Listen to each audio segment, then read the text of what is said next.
Nasabi nila sa isa't isa, kaya pala nag-aalab ang ating puso habang tayo'y kinakausap niya sa daan, at ipinapaliwanag sa atin ang mga kasulatan. Mahaba ang biyahe ni Carlo pauwi sa probinsya. Nakaupo siya sa bus, nakatanaw sa bintana habang dumidilim ang langit.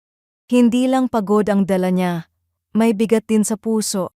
Sa mga nakaraang buwan parang sunod-sunod ang kabiguan at mga tanong na wala pang malinaw na sagot. Habang umaandar ang bus, naglabas siya ng maliit na Biblia at nagsimulang magbasa. Napunta siya sa kwento ng dalawang alagad na naglalakad patungong Emmaus matapos mamatay si Jesus.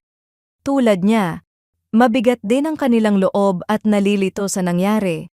Ngunit sa kanilang paglalakbay, lumapit si Jesus at ipinaliwanag sa kanila ang mga kasulatan. Kalaunan ay nasabi nila, "Hindi ba nag-aalab ang ating mga puso habang kinakausap niya tayo sa daan?"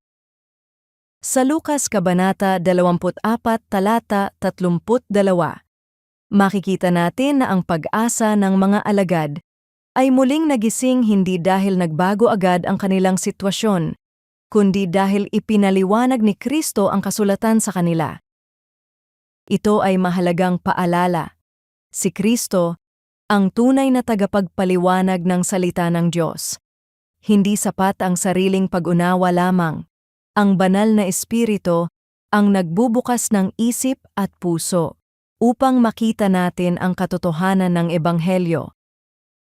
Kapag ang kasulatan ay malinaw na naipapakita, lalo na kung nakasentro kay Kristo, napapalakas ang pananampalataya at muling nagkakaroon ng pag-asa ang puso.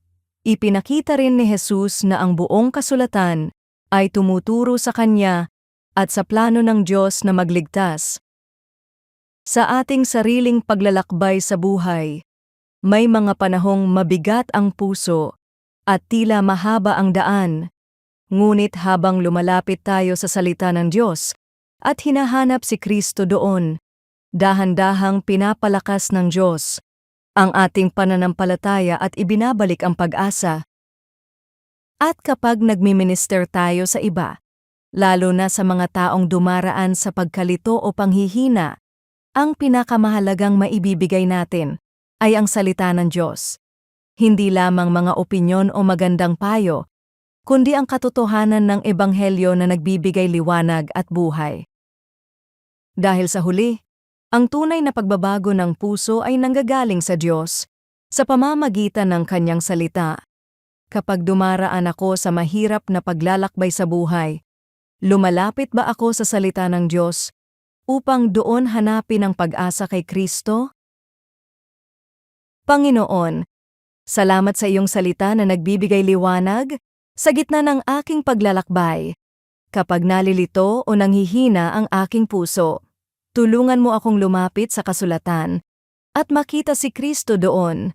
Buksan mo ang aking isip at puso upang ang iyong katotohanan ay magbigay ng bagong pag-asa at palakasin ang aking pananampalataya.